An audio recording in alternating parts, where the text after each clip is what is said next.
Reconstructionist Radio presents a War Room production, Once Dead, where brothers and sisters in the faith share God's grace upon their lives, how they were once spiritually dead in their trespasses and sins, but are now kingdom-driven by the grace of God so undeserved.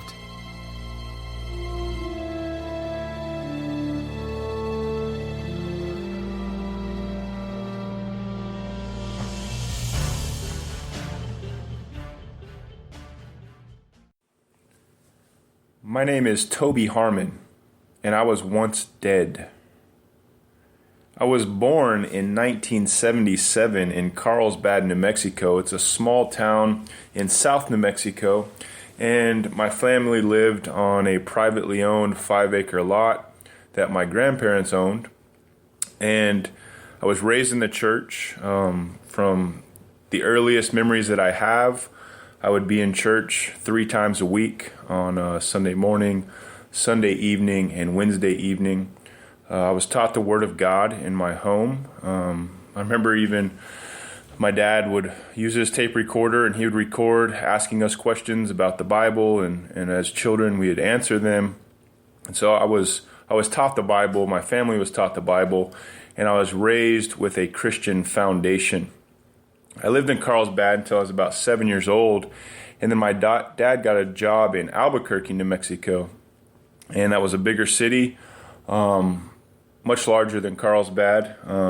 Basically went from being a country boy to a city boy when I was in 2nd grade, and again, went to church 3 times a week, was taught the Word of God in the home, and it was around 7th grade, my dad was an elder in the church that we were a part of, and it was revealed that he was having an emotional affair with his best friend's wife in the church. And he was church disciplined, rightly so, but it really destroyed our family, and my parents ended up getting a divorce.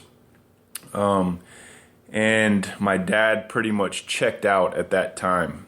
And up till that point, there had been strict discipline in the house. My dad was very good at disciplining us as children and keeping us in line, making sure that we obeyed my mom. And when my dad, when he checked out, he didn't totally leave our lives, but he had checked out mentally, and he wasn't in the home anymore. And that sense of discipline left the house. And I became very angry. I didn't stop believing in God or anything like that, but I was angry. I didn't listen to my mom very well.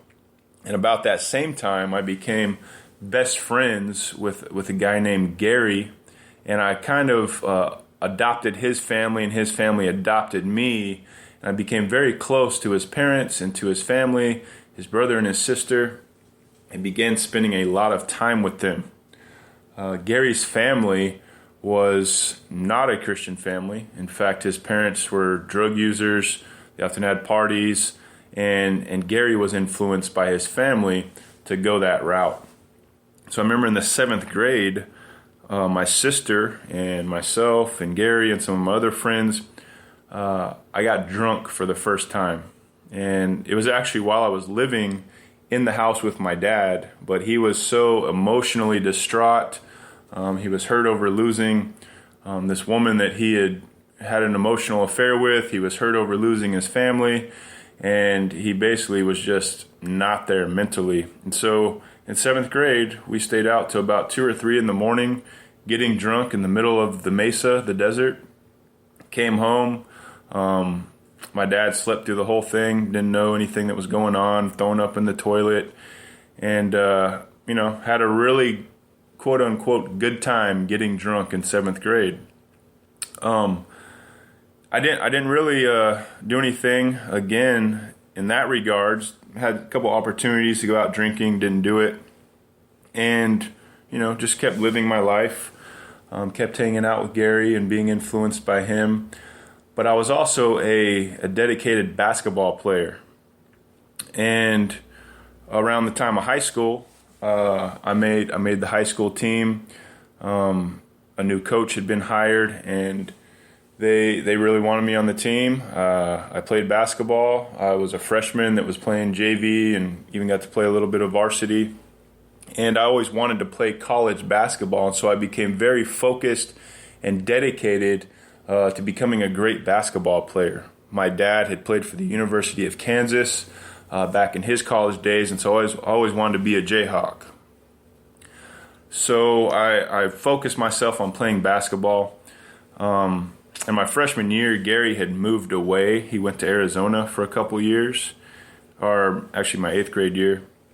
So I was kind of out of his influence and was really able to focus on basketball. And so I started playing basketball. I started dedicating myself to that. And really, even though I'd been baptized at 15 years old and had dedicated my life to following Jesus, Christ was not my true master, my true Lord, but basketball was. It was basketball that kept me on the quote-unquote straight and narrow path, because I knew that to be a great basketball player, I couldn't be somebody who was getting high or getting drunk and going down that route. And so as a freshman, I was kind of the nerdy kid,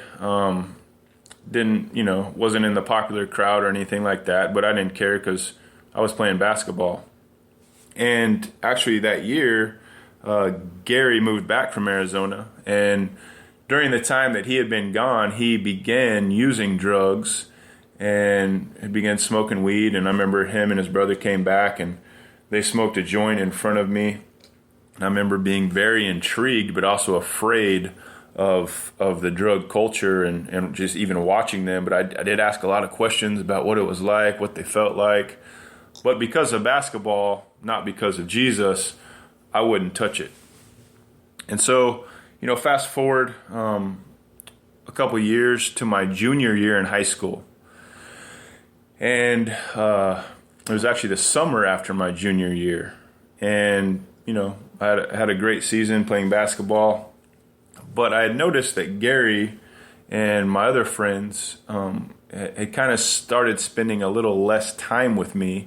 And they'd started spending time with the more in crowd or the more popular crowd. And they would go to parties, and I would try to tag along sometimes and not drink or not get involved in any of the stuff that was going on, but just kind of hang out and observe just because I wanted to be a part of what was going on. But I didn't find that very fun, and I felt very odd being at those parties, not partaking in what was going on there. And, I started seeing this distance between Gary and my friends, going with the older crowd, going to parties and being invited to things that I wasn't invited to, and I didn't like that very much. And so that summer, one of the seniors was having his graduation party, and he invited us, and I said, you know what? I'm going to go have fun. I'm going to drink a little bit. I'm going to partake, and I'm going to have a good time. I'm tired of not having fun. And so that night at my friend's party, I started drinking a couple of wine coolers. Then somebody made me a mixed drink. I believe it was orange juice and vodka. And then I started taking shots of hard liquor. And before the end of the night, I had smoked weed for the first time. And I remember waking up the next morning thinking, man, that was fun. People were talking about how Toby was drinking and Toby was smoking and Toby was taking shots, and they were laughing and we were enjoying it. And it was just such a good time, and it felt so good to be accepted by all these people who had formerly thought I was just kind of a dorky guy that just liked to play basketball. And I remember telling myself, you know what, I'll just do this every once in a while, like every so often on a weekend, I'll go out and I'll have a great time like this, and I'll still stay focused on basketball. And, I can live that kind of life. But once I had opened the doors, really opened that floodgate, the flood poured in. It wasn't long before I was getting drunk every weekend, before I was smoking weed, on a weekly basis. And my friends who had been smoking weed and getting drunk for quite a while began doing other things. They began experimenting with LSD, with cocaine, with methamphetamines. And I remember driving two of my friends around while they were tripping on acid and just watching their experience and being very intrigued again by, wow, I wonder what that's like. But I was still kind of afraid of the harder drugs. But the next weekend, they convinced me that, hey, why don't we take acid together? So I took acid for the first time. Was introduced to Bob Marley and all this different music that I was like, whoa, this is just sounds so good, and I'm tripping out on acid, and it was just from there on I was just hooked, and I wanted to try new things, and I wanted to go on a more crazy trip, and I started using cocaine, started using methamphetamine. I remember Gary one time was like, hey man, let's go and let's ditch lunch or ditch whatever fourth period or fifth period at lunch. We'll go, we'll do some meth. And I was like, man, I can't. I got to write this paper. And I remember him telling me, man, you'll write that paper in 30 minutes flat if you come do this meth with us. And so I went with him, snorted a couple lines, wrote my paper. I went to basketball practice. I remember I felt like Superman in basketball practice. And I was just going up and down the court, just dominating people like I'd never done before. And again, was just kind of blown away at the effect of this, the power of this drug that it had on me. And went through my senior year of high school and still wasn't just getting high and drunk every single day. I had it under control enough that I could still do well in basketball. And I ended up having a pretty good senior season, enough to get a scholarship to one of the top junior colleges in the nation, the College of Southern Idaho. And so the summer before I left for Idaho was one of the funnest, most memorable summers that I had ever had. I remember I began dating one of the most popular girls in our high school. Was having sex, not for the first time, but like on a consistent basis with this girl, and I really developed these deep feelings for her based upon this sexual relationship and our mutual shared experience of the summer of partying that we engaged in together, and just going to parties and becoming very popular, and people liking me and accepting me, and just becoming one of the guys, one of the cool kids, if you will. I remember that summer my dad drove me to Idaho, and it was like a 24-hour drive or something like that. And I remember just being sick to my stomach that I had to leave my friends, that I had to leave my girlfriend. And I remember it was just tore me up inside. I was so homesick when I got to Idaho. And all I wanted to do was go back home. All I wanted to do was go back and experience that fun of partying with my friends and just live that summer for the rest of my life. And so what I did in Idaho is I tried to transform Idaho into Albuquerque, New Mexico. And I surrounded myself with the guys on the team that wanted to go out and party, that wanted to get high. And I remember I really just kicked it into high gear. I remember smoking meth out of light bulbs in the dorms, taking acid, getting drunk probably 5 to 6 nights a week, just all the time. And this was the first time I really saw it affecting my ability to play basketball, because I no longer was in the gym after practice or before practice, getting in shots or getting in work and improving my game. I remember sleeping through class or sleeping through practice and waking up and be like, oh, I'm late to practice. And I'd run over there and I'd be late to practice. That had never happened in my life. I was a truly dedicated basketball player that always looked down on people that didn't take it seriously. And here I was not taking it seriously. And I remember I got drunk one night at a school dance there in Idaho, and I blacked out that night. And I remember I embarrassed this girl that was like performing this dance. And I went up and like started dancing on her, and her husband got mad, and I was so drunk I didn't even know. I remember like urinating publicly and they called me into the president's office the next day and asked me about these things, and I didn't remember any of them. I thought they were making it up. I was like, I didn't do any of that. I don't remember any of that. And so that was the first time that my family realized that I was using drugs, or actually using alcohol. My coach called my mom.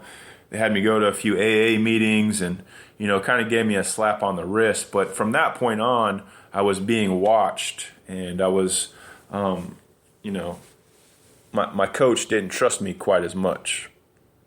But it didn't stop me. It didn't hinder me. I kept partying, kept doing all these things. And there were several times when I had knives pulled on me or guns pulled on me in this little small town in Idaho.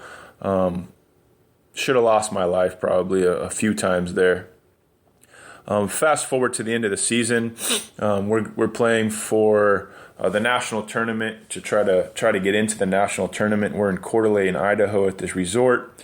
We lose our game, and we go back to this nice resort hotel in which there are mini bars in each of the rooms that are locked, and we're not allowed to be in them, obviously, because we're underage.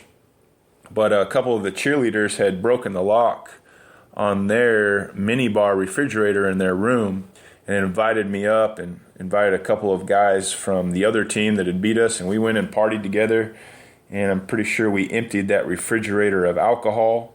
I remember we actually urinated in the Corona bottles and put the lids back on. We filled up the vodka and the Bacardi bottles with water and put the lids back on to make it look like we hadn't drank everything that was in there.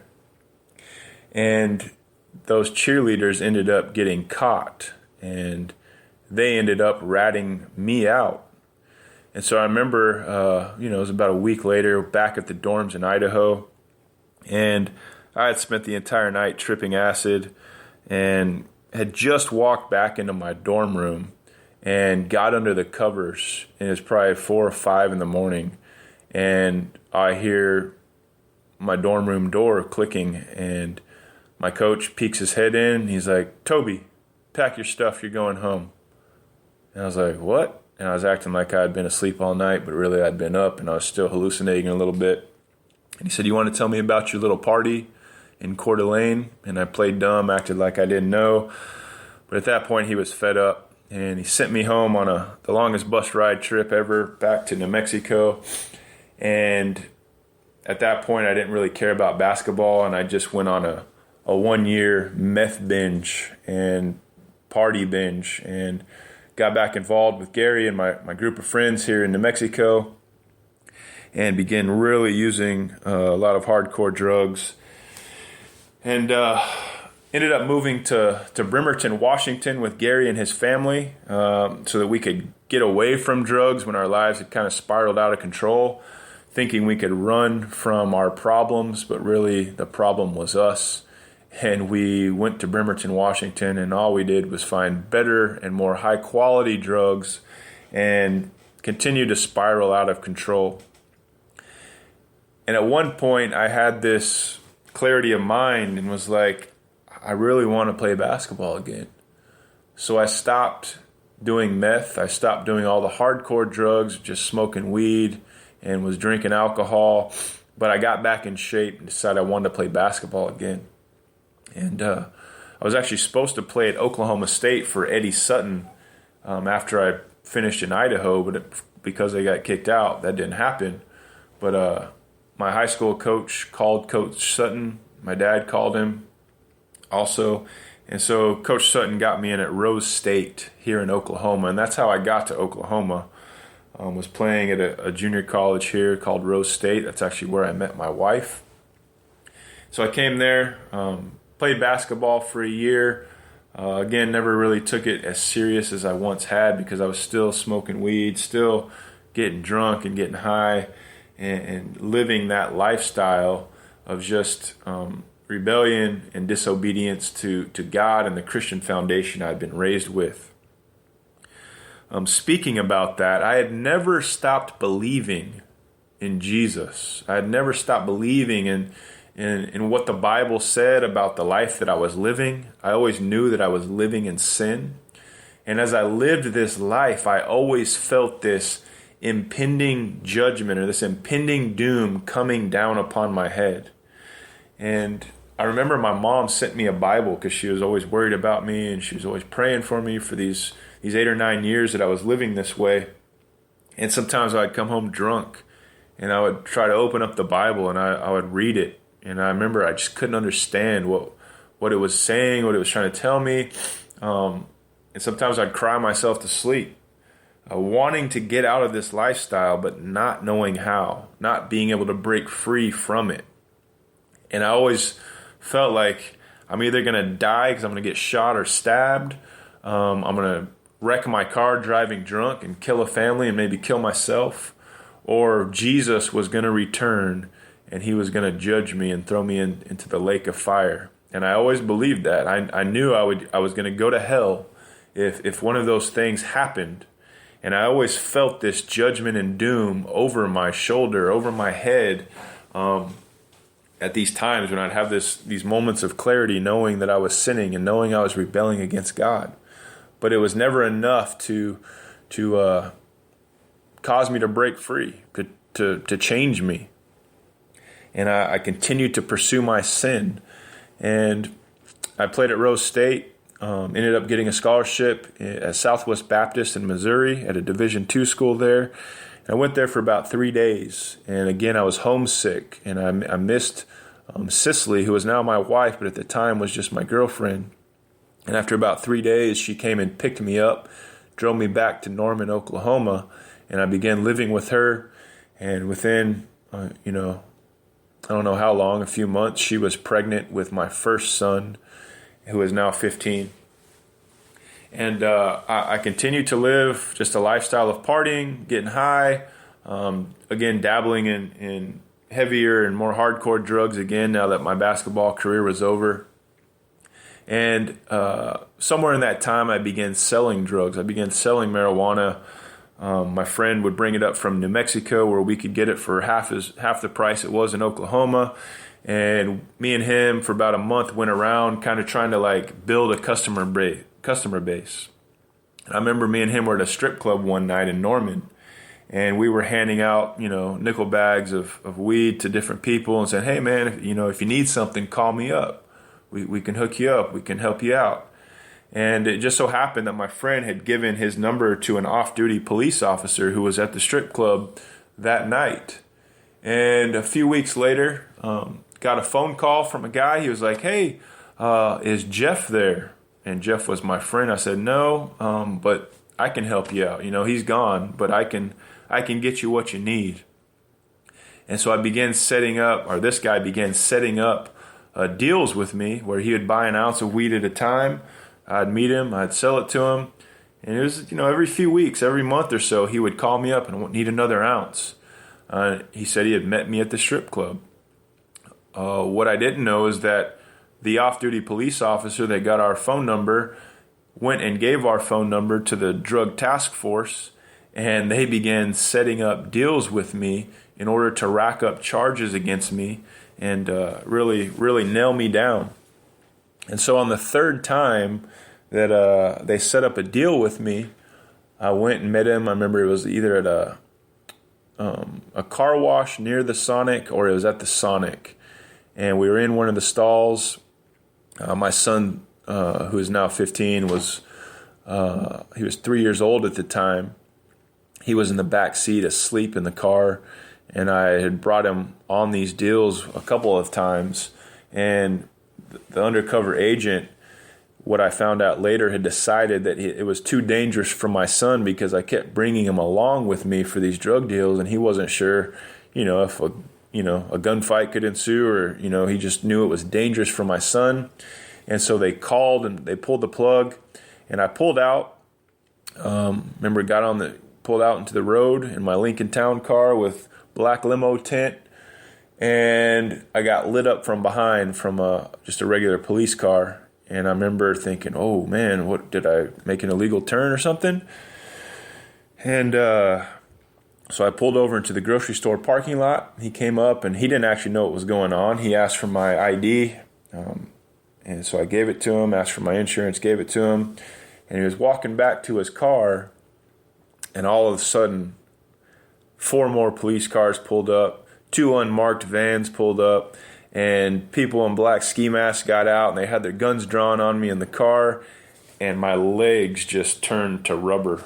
And I thought, I can't believe this is happening. I'm busted. They know what's been going on.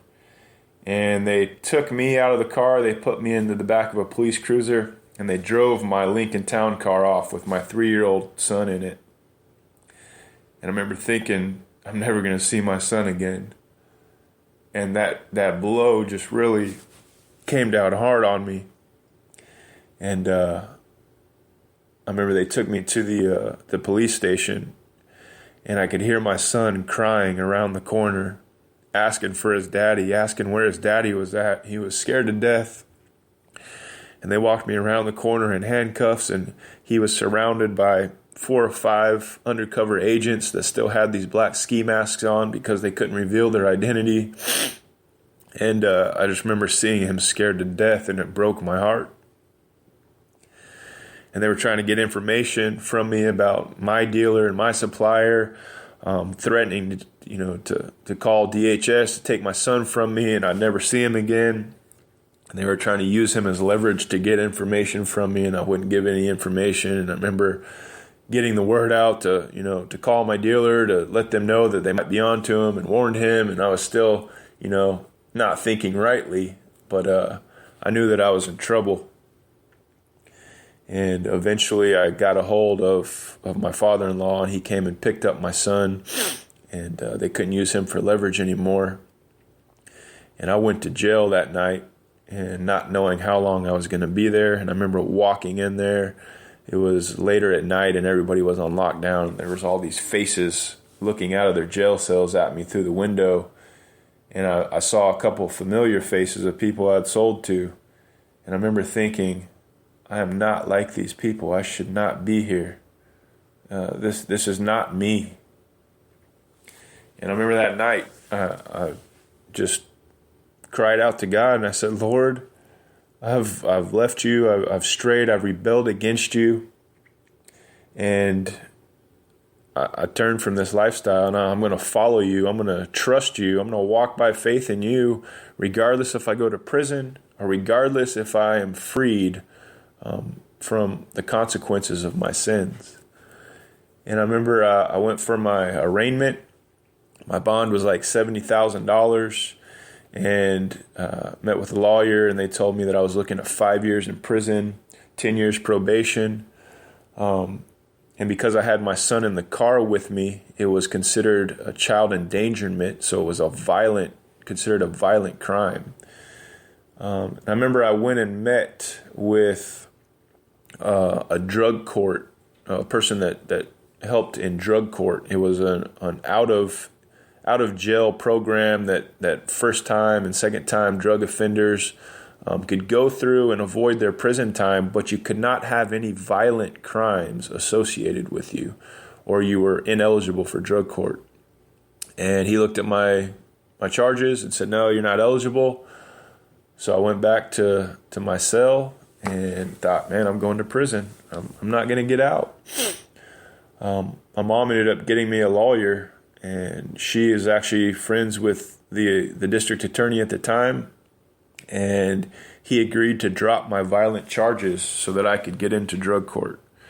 So after 21 days or 20 days in the county jail, the deal was worked, and I was able to get out and go to drug court. It was an 18-month program.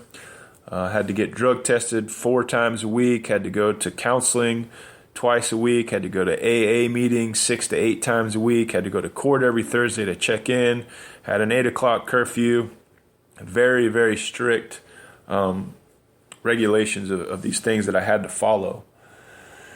But I remember I was committed to the Lord, and I was going to follow him no matter what. I had committed that to him, and he allowed me to be freed from not going to prison. Now, if I didn't pass through drug court, I would have to serve my time. Anybody who didn't make it through drug court, they would have to serve the prison sentence that they were handed down and that they had pled guilty to their charges. And I saw a lot of people get kicked out of drug court and go to prison because they hadn't truly been changed. They hadn't truly been set free from their addictions and from their slavery to their sin. I remember early on in drug court, I was driving home and I was like, I'm going to stop and get a couple of 40s and I'm going to go home and drink them and I'm going to get drunk. I remember I was about to take a left into the gas station so I could pick them up. And the Spirit of God just convicted me very strongly and gave me the power to drive past that gas station. And I got home as quickly as I could. And I didn't get drunk. And I didn't get high. And I made it home. And I stayed clean the entire time. And I made it through drug court. Had all my felonies were expunged and my records were sealed. They could never be held against me again in a future court case or anything like that. And I remember when I got out of jail, I came home, was still living with my girlfriend, who is now my wife, and my child. And there was just, I was now a new creation. She was still the old person that had first met me, first been attracted to me. And she continued to live a lifestyle of partying, had never been raised in the church, didn't know anything about God, didn't care about God, and it just wasn't going to work out. And so I ended up moving out. We broke up. We had a lot of problems. We're fighting. Knew it wasn't going to work. And she just began observing my life and began observing that I truly was a different person. She saw that I had purpose and joy and meaning in my life, that I was wanting to make something of my life, that I was now a good father that was there for my son and cared about my son. And over 6 to 8 months period of time, she just began to reflect and look at her life and look at my life, and she desired what I had and what she did not have. And she said one night she just prayed and said, God, I don't know who you are. I don't know if you exist. I don't know if you're real. I don't know anything about you. But I see what Toby has, and I want that. And if you're real, show yourself to me. Reveal yourself to me. Help me to believe. And shortly after that, she was able to quit smoking cigarettes, quit drinking alcohol, and she was just transformed from the inside out. And she said that transformation was the evidence to her that God was real. And we began going to church together. We ended up getting married shortly after and established our family. And I began becoming involved in things in church. I remember I became a church Sunday school teacher. I was actually teaching Russell Hunter's Sunday school class, the young marrieds class. Got really involved in like theology and reading apologetics and evangelism. All I wanted to do was share the gospel with people at my job and all the contractors that would come in. I worked at a tile warehouse. I would share the gospel with them. I would write scripture verses on all their orders. I remember my boss told me I had to stop doing it, but all I wanted to do was talk about Jesus. All I wanted to do was share the good news with other people. And I began working my way up in ministry in this church that I was a part of, and ended up getting a job as a youth pastor, or associate youth pastor there, and was going to school to get my degree online so that I could end up going to seminary and maybe becoming a pastor one day. And about that time, the work of abolition began. Russell and myself were involved in these theological and these ethical roundtables at the church that we were involved in. And it was during one of those that Russell presented abolitionism for the first time. He made the first public declaration of abolition. And I remember hearing it and thinking, I want to be a part of that. I want to do that. And so we began doing the work of abolition in this church. And it wasn't too long that, the pastor saw what we were doing, saw that we were opposing a lot of the established pro-life movement, and for some reason or another, felt threatened by what we were doing and ended up throwing abolition out of his church and abolitionists out of the church, or forcing them out or pressuring them out. Ended up giving me an ultimatum to either keep my job as a youth pastor or to pursue the work of abolition. And I gave up my staff position at Trinity Baptist Church, and by faith just did the work of abolition. And ever since, I've been doing the work of the kingdom of God through the means of abolitionism with this faithful group of men and women here in Norman, Oklahoma. And I've been blessed to be a part of this group. I've been blessed to be so close and involved with such an intelligent, talented, and faithful group of men and women here in Norman, Oklahoma, that God has, by His grace, used to turn the world upside down. I'm not a smart guy. I'm not a highly intelligent guy. I'm not a highly talented guy. And so I've certainly been blessed to be put around this group of men and women and be given the opportunity to have an impact in the kingdom of God in this way. And I've met many faithful brothers and sisters along the way. And again, it's just all by the grace of God. I can look back on that time where I was living in rebellion for 9 years against everything I'd been taught as a child, everything I knew that was true as an adult and a teenager. And I can look and see how God's hand was upon me, how He saved my life so many times from death, how He saved me from going to prison, how He saved me from the destruction of alcohol and drugs and pornography and sexual addiction. So my name is Toby Harmon, and I am now, by the grace of God, kingdom driven.